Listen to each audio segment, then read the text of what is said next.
Hello and welcome to Skyline, ladies and gentlemen. I'm Dviti Yatri. Well, from the changing tech job market in America to new opportunities for the Canadian permanent residency, from a major US housing law to fresh rules for sending money abroad, every single story tonight has just one thing in common. It affects Indians. So, if you are an H-1B holder, an international student, an NRI investor, or somebody planning to move abroad, stay with me till the very end because these stories could help you make smarter decisions about your career, your money, your future. Well, let's start with the biggest concern for thousands of Indians who are working in America.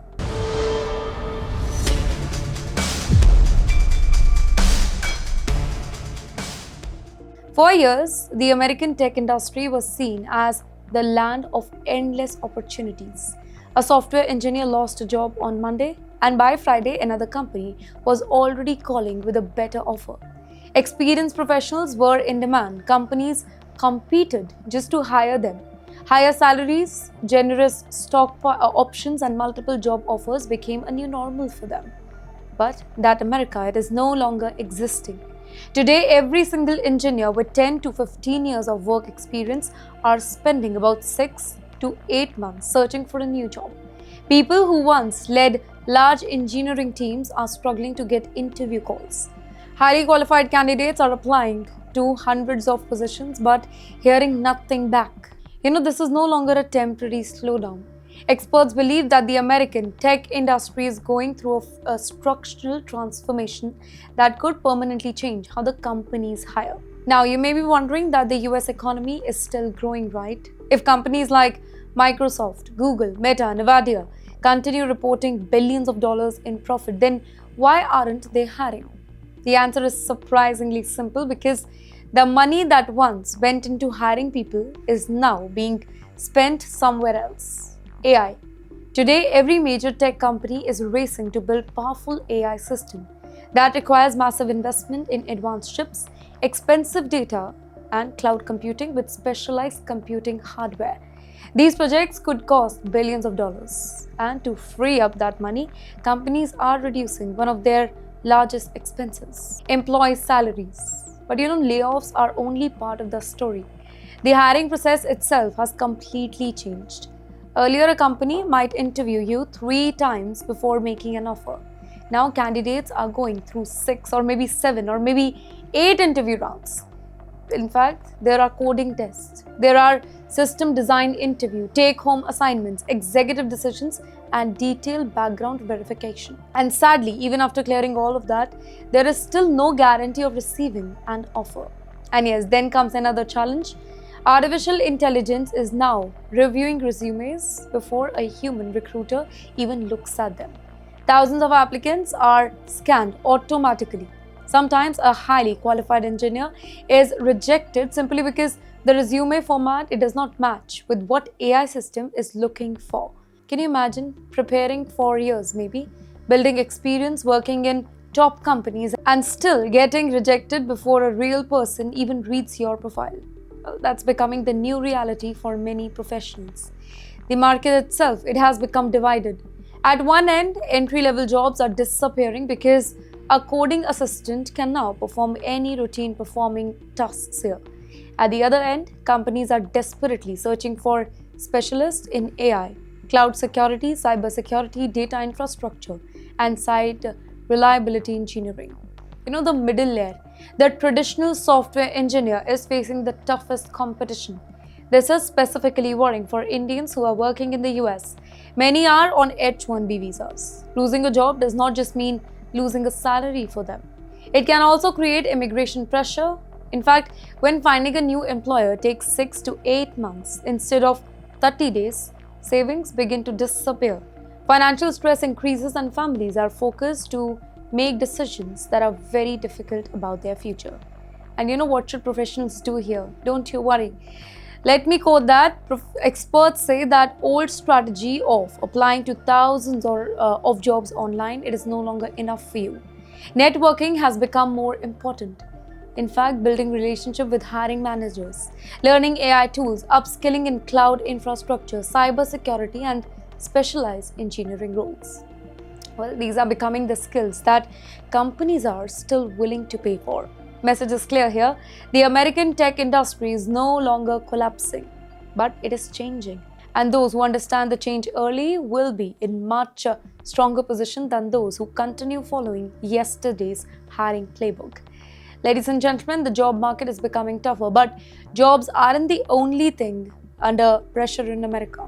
For thousands of Indians who invest in the US real estate, another financial challenge is quietly unfolding. While owning a house in America has always been considered a symbol of success, for many NRIs, buying a second home or an investment property in states like Florida, Texas, Arizona, it was seen as one of the safest ways of building long-term wealth.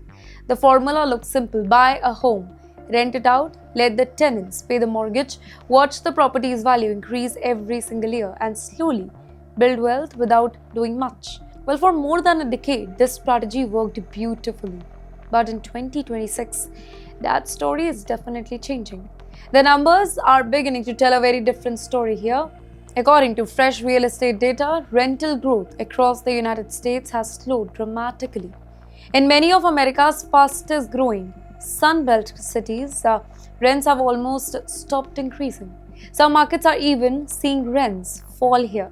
Cities like Miami and several parts of Texas, which once attracted huge number of investors, are no longer delivering the same strong rental return that people expected it.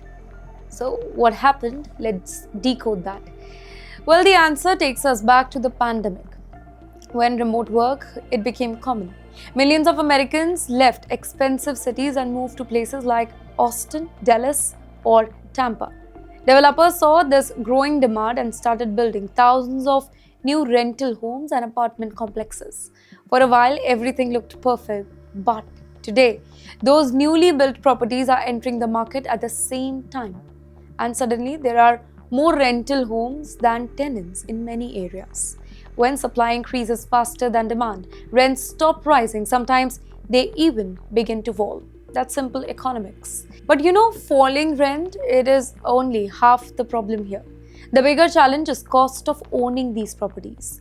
Many investors purchased home when mortgage interest rate were much higher. Today, they are paying 6.5 to 7.5% interest on the home loans.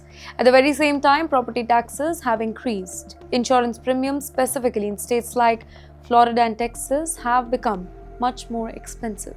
Maintenance costs continue to rise and rental income, it is no longer increasing fast enough to cover these expenses. Now this means something many investors never expected. Some rental properties are no longer generating positive monthly income. Instead of earning money every month, owners are putting their own money into these properties just to keep them running. Well, that completely changes the investment equation today. Large investment firms have already started changing their strategy. Many are slowing down the purchases in these markets and moving their money into safer financial assets that offer better returns. Individual investors don't always have that flexibility. Many remain locked into long-term mortgages and rising operating costs. Wait, does that mean the US housing market is collapsing? No, experts are not saying that. What they are saying is something different. The era of easy money in American real estate is over. Owning property is no longer enough. Investors now need to actively manage their finances, review mortgage option, challenge high property tax assessment where possible, control maintenance expenses, and most importantly, evaluate whether the property is actually generating real cash flow instead of relying only on future appreciation. And yes, for thousands of Indians who invested in American real estate, this is an important reminder. Property is still a valuable asset, but in today's market, success depends less on simply owning home and more on managing it wisely. Jobs are changing. Yes, jobs are changing. Yes, property markets are changing. And now even the way you send money from America to India is changing. In our next story, I will explain a new US remittance rule that every NRI should understand before making their next international transfer. If you live in the US, chances are that you send money back home. Well, it could be for your parents, your children's education, a home loan, investment, or simply to support your family. For millions of Indians, sending money from the US to India, it is a normal part of life. But now, America has introduced a new rule that every NRI should understand. At first glance, it looks like a small tax change. But experts say that the biggest story, it is not the tax itself. The biggest story is that the US government is building a much stronger system to track international money transfer. Ladies and gentlemen, from January 1st, the US introduced a 1% remittance tax on certain international money transfer, right? But here's an important detail. The tax does not apply to every transfer. If you walk into a bank of money transfer center with cash, a money order, or maybe a cashier's check, you may have to pay the additional 1% charge. However, if you transfer money digitally through your bank accounts, online banking, ACH payments, or a verified debit or credit card, this extra tax does not apply. So wait, does that mean digital transfer are completely safe and there's nothing to worry about? Not exactly. Experts say that governments want more and more people to use digital payments because electronic transfers leave the complete financial record. Every transfer creates a digital trail. Every transaction becomes easier to monitor, and every large moment of money can be compared with your tax record. Wait, let's understand this with a very simple example here. Suppose somebody reports an annual income of about $40,000 to the IRS. But during the same year, that person sends about $50,000 overseas. Naturally, the system may ask a simple question: where did the extra money come from? Well, that does not automatically mean that somebody has done something wrong here, but it does increase the chances of additional scrutiny because the IRS now compares international transfers with tax return and financial disclosure much more effectively than before. This is specifically important for Indians who are working in the US on an H-1B visa, green card holders, and high-income professionals. Many people transfer money for property purchases, family expenses, or investment in India. Going forward, experts advise that every major transfer should match your declared income and proper financial record. So let me tell you what should you do here. The active advice, it is quite simple. Where possible, avoid cash-based transfer. Use official digital banking channel, maintain proper financial record, and make sure that large international transfers are supported by your tax document and legal financial history. Because today, moving money internationally, it is no longer just about finding the lowest transfer fee. It is also about maintaining complete financial transparency. Well, the US is moving towards a more digital financial system where almost every international transaction can be verified electronically. Well, for honest taxpayers, this should not be a problem, but understanding the rule before sending money can help you avoid unnecessary questions later on. Well, we do agree money is important, but for many Indians living in the US, buying a home is even bigger dream. And now Washington has passed a new law that could completely change the US housing market. For years, many ordinary home buyers in America had the same complaint. They would save money for years, get pre-approved for a home loan, find the perfect house, submit an offer, and within hours, lose the deal. Not because another family offered a better price here, but because a giant investment company arrived with a small cash offer that no ordinary buyer could compete with. Well, this becomes one of the biggest complaints in the American housing market. Large investment firms purchase thousands of single-family homes across the US. Many of these properties were converted into rental homes, making it harder for ordinary families and first-class buyers to purchase a home. Now, Washington has decided to step in. The US Congress has passed the 21st Century Road to Housing Act, a law designed to reduce the role of large institutional investors into single-family housing market. Lawmakers say that homes should primarily be available for the families, not for massive investment portfolios here. Ladies and gentlemen, under this particular law, large institutional investors face new restrictions on purchasing single-family residential property. The goal is simple here: give ordinary buyers a better chance to own a home without competing against billion-dollar investment firms. But yes, before you think housing prices will suddenly crash here, there is another detail. The law does not force companies to sell the homes that they already own. Existing rental portfolios remain in place. Instead, the biggest impact will be on future purchases here. Well, as institutional buying slows down, first-time buyers could face less competition in years ahead. Well, lawmakers are also discussing even stricter measures. Another proposal would require some large investment firms to gradually reduce the number of single-family homes they own over the time. Now, if such proposals become law, then this could reshape the US housing market even further. So, you know what this means for the Indians here? Well, if you have been waiting to buy your first home in America, this could be a welcome news. With fewer institutional investors bidding aggressively, ordinary buyers may finally have a better chance, better opportunity to negotiate the prices without competing against companies that can pay cash within hours. Of course, mortgage interest rate, that remains an important challenge. Buying a home is still expensive, we do agree. But experts believe that the competition itself, it could become fairer than it has been over the last decade. The message from Washington is becoming increasingly clear. Housing should first serve families and only leave that investment fund. Well, whether this law completely transforms the housing market remains to be seen, but one thing is certain. America's real estate market is entering a new phase, and for thousands of Indians who are planning to settle permanently in the US, this could become one of the most important policy changes in recent years. Well, America is changing the rules for home buyers. But let's move to Canada.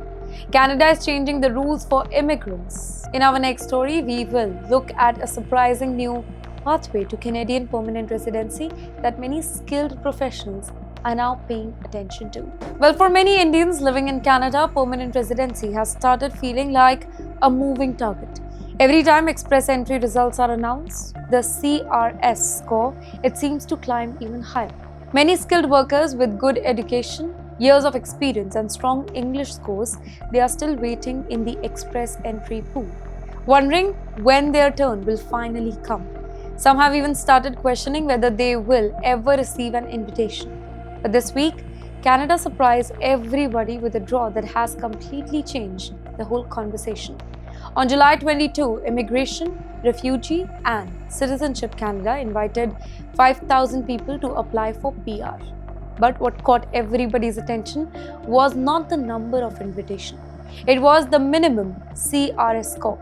The cutoff dropped to 399 points, one of the lowest scores seen in this category in recent months. Well, for the applicants, the number came as a complete surprise because just a few weeks ago, the score, it was so high. Now, you may be wondering if Canada suddenly is making immigration easier or not. Well, the answer is both yes and no. Canada is not lowering the scores for everyone. Instead, it is giving priority to specific categories of the applicants. And one category is receiving special attention here, people who can speak French. And you know why French is so important for Canada? Because the government, it has set a target. It wants a large number of French-speaking immigrants to settle outside Quebec. To achieve that goal, Ottawa has created category-based express entry draw where French language eligibility becomes one of the biggest advantages. As a result, candidates with much lower CRS score are receiving invitation ahead of others with significantly higher score. Can you think how remarkable this is? A software engineer with good English, years of work experience and a master's degree may still be waiting for PR. In the meantime, another candidate with a much lower CRS score but strong French language skill could already be receiving an invitation to apply. Now, that shows how dramatically Canada's immigration strategy is changing. The government is no longer selecting candidates based on overall CRS score, while it is now focusing on the specific skill and language abilities that Canada believes it needs the most. And for Indians, in the meantime, this could be the right time to rethink your immigration strategy. If you are relying on an IELTS and hoping the CRS score will come down, you may end up waiting much longer than expected. If you are willing to invest time in learning French, you could open an entirely new pathway to PR. In other words, language is no longer just a communication skill. For many immigrants, it is becoming an immigration strategy. Canada has already issued more than 104,000 invitations this year, making it clear that category-based selection it is now playing a much bigger role in deciding who gets a PR. The message from Ottawa is becoming increasingly clear. The rules of immigration are changing, and those who do understand the new system early, they may have a better chance of building future in Canada. And yes, while Canada is changing its immigration strategy, the US is making a very different move. This time, the focus is not immigration or housing. It is tech, it is national security, and it is the global race for artificial intelligence. Well, artificial intelligence has already changed the software industry. Now the battle is moving into the world of robotics. The United States has announced strict new restrictions on the import of foreign-built humanoid robots, robotic quadrupeds, and high-capacity power inverters. At first, this may sound like a story meant for only tech companies to right? But experts believe the impact could reach far beyond Silicon Valley. It could influence manufacturing, AI development, global trade, and even future job opportunities for skilled engineers. According to the US, the decision has been taken in interest of national security. Officials argue that advanced robots and critical power systems connected to AI infrastructure should never depend on foreign tech that could potentially create security risk. Well, the whole restriction mainly affect Chinese manufacturers, which, by the way, currently dominate the global humanoid robotics market. For years, the US companies focused on developing AI software while importing large amount of robotics hardware from overseas because it was cheaper, it was easier. But Washington now wants that model to change completely. The message is simple here. If advanced robots are going to operate inside the US, a much larger share of their components should be built in America. Now, why should Indians pay attention? Because whenever governments push companies to manufacture more products locally, new jobs are created. In fact, companies will need engineers who understand robotics, embedded system, power electronics, artificial intelligence, cybersecurity, automation, and advanced manufacturing. These are exactly the kind of specialized skills that many Indian engineers already possess. Interestingly, while software jobs have become more competitive over the last 2 years, experts believe that the hardware engineering and robotics it could become the next big area of hiring. Companies building AI inside the US will require thousands of skilled professionals capable of designing, testing, and maintaining these complex systems. In fact, this also tells us something much bigger about our future. The next phase of AI revolution, it will not be driven only by software. It will also depend on machines. Robot working in factories, autonomous system inside warehouses, AI-powered manufacturing, and smarter infrastructure. Countries are no longer competing only to build better software. They are competing to build the entire technology ecosystem. From chips to robots to power system to AI. And whosoever leads this race can shape the global economy for years to come. For Indians already working in the US or those hoping to move there, this shift could create new opportunity. The job may look very different from traditional software role, but the demand for specialized technical talent, it could continue growing as companies invest more heavily in domestic manufacturing and AI infrastructure. Well, technology is changing rapidly, but for thousands of Indian students in America, the biggest concern, it is not robot, it is immigration. And our next story could directly affect anybody studying in the US on an F1 visa here. Well, for decades, one rule gave international students in America a sense of stability. As long as they remained enrolled in a recognized university and followed the condition of their F1 visa, they could legally stay in the US under what was known as duration of status or DS. It meant students didn't have to worry about fixed visa expiry date while completing their education. But ladies and gentlemen, now that long-standing system is coming to an end. US Department of Homeland Security has announced a major policy change that could affect thousands of international students, including one of the largest groups studying in America, Indians. Under the new proposal, international students will no longer receive an open-ended period of stay linked only to their academic status. Instead, they will be granted a fixed period of authorized stay. Once that period ends, students will have to apply for an extension if they want to continue studying or maybe remain legally in the US. Now you may be asking, why is America making this change? Well, according to Department of Homeland Security, the goal is to strengthen immigration monitoring and improve oversight of temporary visa holders. Officials believe that fixed time limit it will make it easier to track who remains in the country legally and who has overstayed their authorized period. But here many universities and immigration experts they are worried. They argue that academic programs don't always follow a fixed timeline. A student may need an extra semester because of research requirement. Somebody may change course. Others may face delays due to health issues or academic reason. And under the new system here, the students they may have to complete additional paperwork simply to continue their education legally. For Indian students, this change it could become specifically significant. Why? Because India is one of the largest source of international students in the US.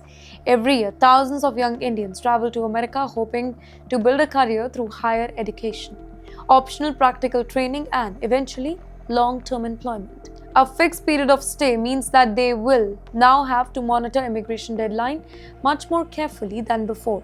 Missing an extension or understanding the rules, it could create serious legal trouble for them. Here, experts say that students should not panic here, but they should prepare. They must stay in regular contact with their university's international student office, keep all the immigration documents updated, and apply for extension well before their authorized stay expires. In today's immigration environment, let's be honest here, being organized, it is becoming as important as getting good grades. And the bigger message is clear. America's immigration system is becoming more structured and more closely monitored. Whether you are an H-1B worker, a green card applicant, or a student, understanding the rules is becoming very important. For Indian students planning to study in the US, this particular policy it is another reminder that success abroad, it now depends not only on education, but also on staying fully compliant with immigration regulations. In the meantime, the US government is tightening immigration rules, but that's not the only way it is increasing oversight.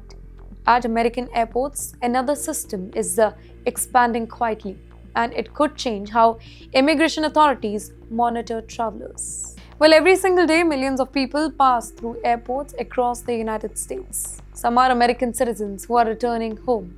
Others are tourists, international students, business travelers, and immigrants. Well, most people think that airport security ends once they collect their luggage and leave the terminal. But according to new reports, US authorities are expanding the way they monitor immigration compliance even after travelers arrive. That's right, the Transportation Security Administration, or also we call it TSA, is reportedly increasing cooperation with immigration and custom enforcement, better known as the ICE.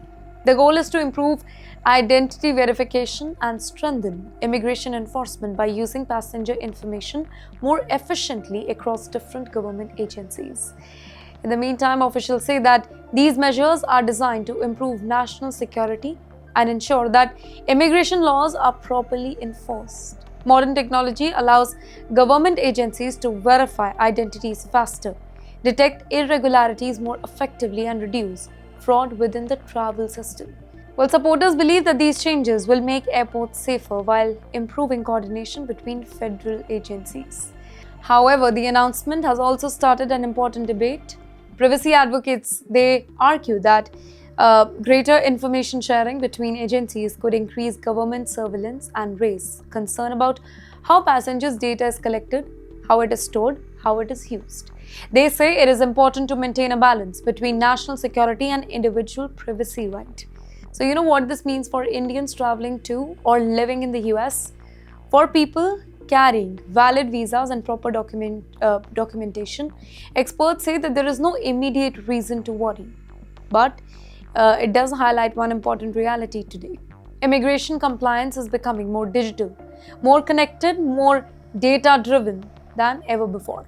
Information shared with one government agency may increasingly be verified across multiple systems. The message is simple: always travel with valid document. Keep your immigration status updated, ensure your records remain accurate. Because as tech becomes more advanced, immigration enforcement is becoming faster, smarter, and far more integrated than it was just a few years ago. Now, ladies and gentlemen, we have spoken about jobs, we have spoken about housing, immigration, and travel. But before we end today's show, let's look at one final story that could bring good news for thousands of NRIs looking to invest their savings very safely in India. Well, for the past few stories, we have spoken about uncertainty, a changing job market, new immigration rule, higher scrutiny of money transfer, tougher competition for housing. But our final story today brings some positive news, specifically for Indians living overseas who want to keep their saving connected to India. The Reserve Bank of India has announced another extension of special regulatory relaxation for the Foreign Currency Non-Resident Bank, or FCNRB. Well, this move is aimed at encouraging more foreign currency deposits from NRI and strengthening India's foreign exchange reserve. But first, let me explain what is this FCNRB. Simply put, it is a special bank deposit that is designed for non-resident Indians. Instead of converting your US dollars, British pounds, or other foreign currencies into Indian rupee, you can keep your money in the same foreign currency while earning interest. In fact, one of the biggest advantages is that you are protected from exchange rate fluctuation because your deposit remain in original foreign currency. The Reserve Bank of India had introduced several temporary relaxations to attract more overseas deposit when global financial conditions became uncertain. Well, those relaxations were expected to end earlier, but the RBI has now decided to extend them once again. According to experts, this gives banks greater flexibility to mobilize foreign currency deposit and help India maintain a stronger foreign exchange position during a period of global economic uncertainty. But why should NRI pay close attention to this announcement? Because many Indians who are working in the US, Canada, the UK, or any Gulf nation, they regularly save part of their income for future investment in India. Whether it is buying a house, supporting family members, in fact, planning retirement, or simply diversifying their savings, FCNRB deposit offers an additional option without immediately converting the foreign currency into rupee. And of course, every investment decision should be made carefully. Interest rate, financial goal, currency moment, and tax implication all needs to be considered before investing. But the RBI's decision clearly shows that India continues to encourage overseas Indians to remain financially connected with the country's banking system. And perhaps that's the biggest message from today's final story. Even as immigration policy change, even as technology reshapes the job, housing markets become more competitive, or government introduce new financial regulations, India continue looking for ways to strengthen its connection with millions of Indians living across the globe. And with that, it's time to wrap up today's edition of Skyline.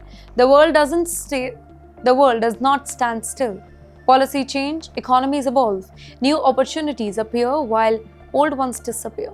The people who stay informed are often the ones who make the best decisions. And that's exactly why we bring you these stories every day. I'm Dhruti Yatri, this is Starline, and I'll see you in the next episode.